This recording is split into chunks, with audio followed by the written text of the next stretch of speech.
Hello everyone, welcome to the Tech Buzzer YouTube channel. कैसे हो सभी? आई होप कि आप सभी बढ़िया होंगे। तो स्टार्ट करते हैं अपने आज के लेक्चर को, जिसके में हम जो है डिस्कस करने जा रहे हैं सीटेट का दिसंबर का 2018 में जो पेपर 2 हुआ उसके सीडीपी सेक्शन का पार्ट 3। इससे पहले हमने पार्ट 2 पे वीडियोस अपलोड कर दी हैं। अगर आपने वो नहीं देखी है तो ज़रूर से आप देख लीजिएगा। तो ठीक है जी, बाकी के जो भी अपने 10 क्वेश्चंस पेंडिंग थे इस वीडियो में हम कंप्लीट कर लेंगे। तो देखते हैं उसी के regarding. In dash thinking a child as a problem solver evaluates the truth or likelihood of statements। एक समस्या सुधारक बच्चा डैश विचार के आधार पर कथनों की सच्चाई या संभावना का मूल्यांकन करता है। ऑप्शंस आपके सामने है। एस्थेनिक, जिसको हम सौंदर्य बोध कहेंगे। सेकंड है एब्स्ट्रैक्ट, जिसको हम अमूर्त आधार पे कहेंगे। थर्ड है लॉजिकल, जिसको हम तार्किक कहेंगे। या फिर क्रिएटिव है, जिसको हम सृजनात्मक कहेंगे। देखो जी, ये जो बच्चा होगा ना वो एक लॉजिकल विचार के आधार पे जो है वो कथनों की सच्चाई या संभावना का मूल्यांकन करता है। तो ये बिल्कुल एक राइट पॉइंट है।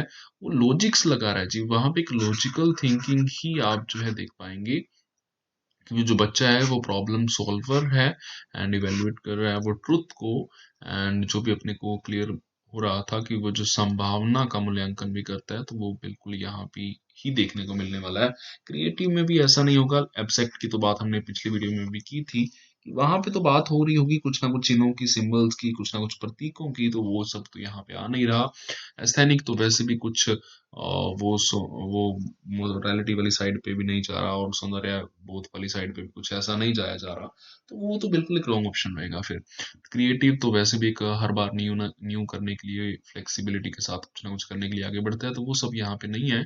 तो यहाँ पे लॉजिक्स ही लगाए जाएंगे, ये तो एक नॉर्मल सी बात है। आगे बढ़ते हैं 22nd क्वेश्चन की ओर। देखते हैं उसी के रिगार्डिंग क्या कह रहा है अपने को क्वेश्चन। एक एक्स्ट्रा टाइप का क्वेश्चन, एक बढ़िया टाइप का क्वेश्चन, एंड फ्यूचर में इस टाइप के क्वेश्चंस भी आ सकते हैं। इसके रिगार्डिंग देख लेते हैं। The task in which the children get experience while enjoying themselves is known as. जिस दिए गए कार्य को करते समय बच्चे स्वयं आनंद लेते हुए अनुभव प्राप्त करते हैं, तो उसे डैश कहा जाता है। देखो, इसको हम बोलेंगे कंज्यूमर टाइप टास्क, उपभोक्ता प्रकार का कार्य। यहाँ पे उपभोक्ता किसको बोला जा रहा है, कंज्यूमर किसको बोला जा रहा है, चिल्ड्रन को। ठीक है, तो वो अगर हम बात करें तो वो चिल्ड्रन टाइप टास्क हम बोल रहे हैं कि वो जो बच्चे हैं ना, वहां पे हम साफ तौर पे अपने को क्लियर किया जा रहा है कि वो स्वयं आनंद लेते हुए, अनुभव प्राप्त करते हुए कर रहे हैं। Children get experience while enjoying themselves is known as consumer type task. देखो, ये चाइल्ड सेंटर्ड अप्रोच के बेसिस पे बात की जाए। अगर वो प्रोड्यूसर टाइप टास्क होता ना, तो फिर वो टीचर सेंटर्ड अप्रोच की बात होती, तो ये तो गलत हो जाता। और प्रॉब्लम टाइप टास्क, तो यहाँ पे प्रॉब्लम पे फोकस नहीं है, ये भी रॉन्ग है। और यहाँ पे बिल्कुल बच्चों की अप्रोच पे फोकस है, तो उसके लिए कंज्यूमर टाइप टास्क बिल्कुल एक राइट ऑप्शन है। बढ़ते हैं नेक्स्ट 23rd क्वेश्चन की ओर, देख लेते हैं उसी के regarding. Multi sensory approach in teaching learning is the simultaneous use of visual, auditory, tactile, and dash senses to enhance learning। बहुसंवेदी शिक्षण अधिगम की प्रविधि में अधिगम समर्थन हेतु दृश्य, श्रव्य, स्पर्श और जो है डैश संवेदनाओं का एक साथ प्रयोग किया जाता है। देखो, यहाँ पे बात आ रखी है काइनेस्थेटिक की, जो ऑप्शन नंबर 4th है। क्योंकि देखो, ये जो टच वाली साइड पे आप देख सकते हैं, या विजुअल वाली साइड पे आप देखें, या फिर ऑडिटरी वाली साइड पे जो यहाँ पे श्रव्य सुनने की बात हो रही है, या कुछ स्पर्श करने की टेक्टाइल वाले आधार पे बात हो रही है। तो यहाँ पे अगर हम बात करें तो kinesthetic senses to enhance learning, और यहाँ पे अगर हम देखें तो गतिबोधक संवेदनाओं का एक साथ प्रयोग किया जाता है। और ये बहुसंवेदी में, मल्टी सेंसरी अप्रोच में बिल्कुल ये पॉइंट रहता है, जहाँ पे मल्टीपल सेंसेस का यूज होता है। यहाँ पे आप देखते भी हैं ऑडिटरी बेसिस पे, टेक्टाइल एंड कुछ ना कुछ फिजिकल एक्टिविटीज में उसमें इन्वॉल्व होती हैं। एंड काइनेस्थेटिक तो उसी आधार पे तो है, कुछ ना कुछ मोटर स्किल्स यहाँ पे जो है उनको इन्वॉल्व कर लिया जाता है। तो वो सब आप वहां पे देख पाएंगे। नेक्स्ट है 24th क्वेश्चन आपकी स्क्रीन पे। The development from central part of the body towards peripheries, और जो है एक्सट्रीमिटीज डिनोट्स द शरीर के केंद्रीय भाग से परिधियों को या फिर अग्रांगों की ओर का जो है विकास दर्शाता है। तो इसके लिए बात भी एक सिंपल सी रहने वाली है अपने लिए। सेकंड प्रिंसिपल बिल्कुल एक राइट रहेगा, प्रिंसिपल ऑफ प्रॉक्सिमोडिसल डेवलपमेंट। और देखो, यहाँ पे बात क्या आएगी, हमने इसको भी काफी बार देखा हुआ है इसके रिगार्डिंग बात होती है कि जो विकास होता है वो स्टमक से स्टार्ट होता है, वो सेंटर से आउटर चलता है, अपने को पता है। वो अगर हम बात करें उसके अकॉर्डिंग डेवलपमेंट जो है, अगर हम बात करें पहले तो ये सेंटर टू आउटर भी आप दोनों नोट कर सकते हैं। इसके बेसिस पे अगर आप बात करें तो ये बैकबोन से स्टार्ट होने वाला विकास भी कहा जाता है। इसके अकॉर्डिंग जो है आप ये भी बोल सकते हैं कि स्पाइनल कोड से स्टार्ट होने वाला विकास भी इसको को हम बोलते हैं। तो ये सारी ऑप्शंस इसी के बेसिस पर राइट है। सेंटर टू आउटर तो ये पहले भी इस टाइप से क्वेश्चन आया हुआ था, तो ये आप देख सकते हैं, ये काफी एक बढ़िया क्वेश्चन रहता है। एंड सेफेलोकोडल ट्रेंड के लिए भी पहले इसने काफी सारे क्वेश्चंस पूछे हैं अपने से। अभी ये क्वेश्चन था प्रॉक्सिमल डिस्टल ट्रेंड की ओर से। नेक्स्ट एक सोशलाइजेशन के आधार पे क्वेश्चन, एक सिंपल सा क्वेश्चन देखते हैं इसी के रिगार्डिंग, बट एक इंपॉर्टेंट रहेगा।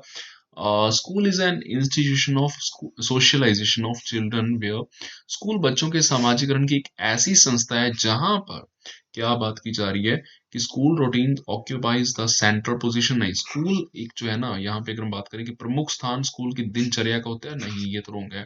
सेकंड है कि प्रमुख स्थान स्कूल की गतिविधियों का होता है, स्कूल की एक्टिविटीज का जो है एक सेंट्रल पोजीशन होती है, तो नहीं जी, ये भी रॉन्ग रहेगा। नेक्स्ट है प्रमुख प्रमुख स्थान स्कूल के शिक्षकों का होता है, मींस टीचर्स का होता है, स्कूल टीचर्स का नहीं। लास्ट है school children occupy the central position, बिल्कुल राइट पॉइंट है कि प्रमुख स्थान किसका होता है, स्कूल चिल्ड्रन का या फिर स्कूली बच्चों का। यहाँ पे सोशलाइजेशन उनका मेन फोकस करके जो है यहाँ पे जो है एक इंस्टीट्यूशन ये चलाया जा रहा होता है, ठीक है। तो एक बेस्ट पॉइंट अपनी एक सिंपल सा क्वेश्चन। आगे बढ़ते हैं 26 क्वेश्चन की ओर, देखेंगे इसी को। If you join the teacher fraternity and choose to dress like most of the others in your group, you are exhibiting.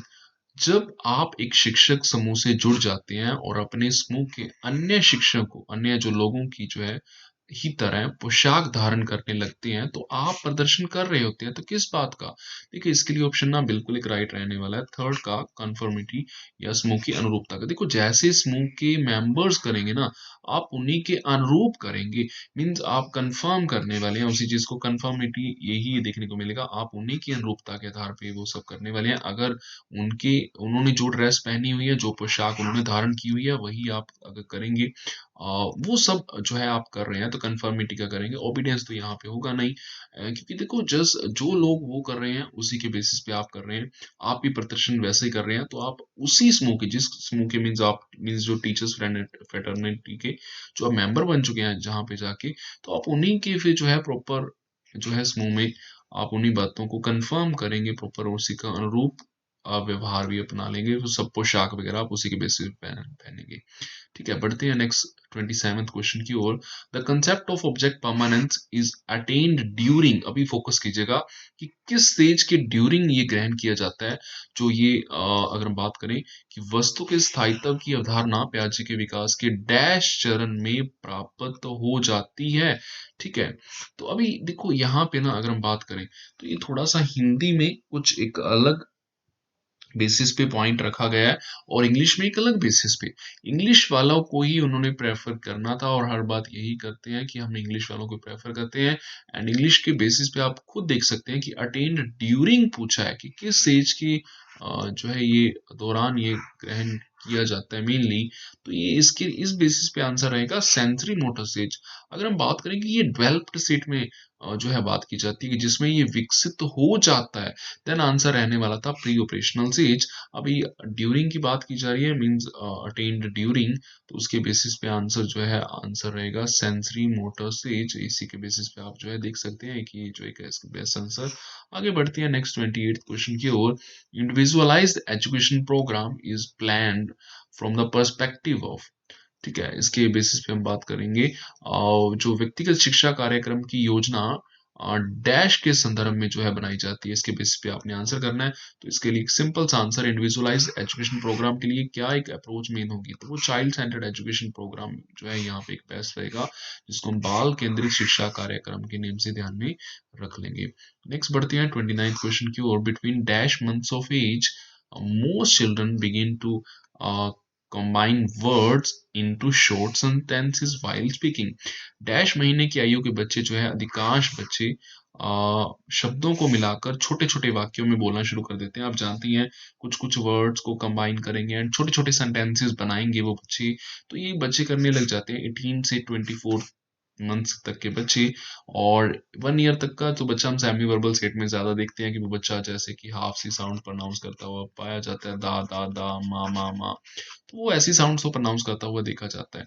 But वो जो बच्चा है, कुछ ना कुछ अगर हम बात करें छोटे-छोटे वाक्य भी बनाने शुरू कर देता है उन शब्दों को मिला करके, आगे जो बच्चा प्रॉपर शब्द बोलता है, तो वो 18 से 24 मंथ्स में ये सब देखने को मिल जाएगा अपने को।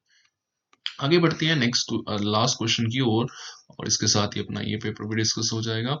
और देखते हैं ये जो है द कंसेप्ट ऑफ आईक्यू या इंटेलिजेंस कोशेंट और आईक्यू वाज डेवलप्ड बाय, बुद्धि लब्धि आईक्यू की अवधारणा किसके द्वारा दी गई थी? तो सिंपल सा आंसर इसके लिए आंसर जो है विलियम स्टर्न, जो कि 1912 ने और 1912 कह लीजिए, विलियम स्टर्न इनका वैसे फुल नेम था, मैं लिख देता हूँ।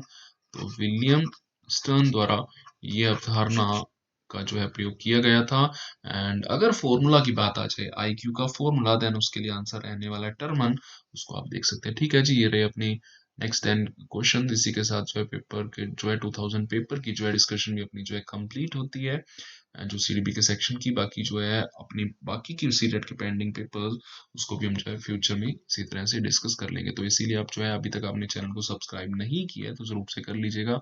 मैक्सिमम फ्रेंड्स में शेयर कीजिएगा, वीडियो तो अच्छी लगी होगी तो मैक्सिमम फ्रेंड्स में बिल्कुल आप शेयर करेंगे ही करेंगे, एंड वीडियो को लाइक भी जरूर से करिएगा। एंड ठीक है, मिलेंगे नेक्स्ट एक न्यू वीडियो के साथ, तब तक के लिए बाय बाय।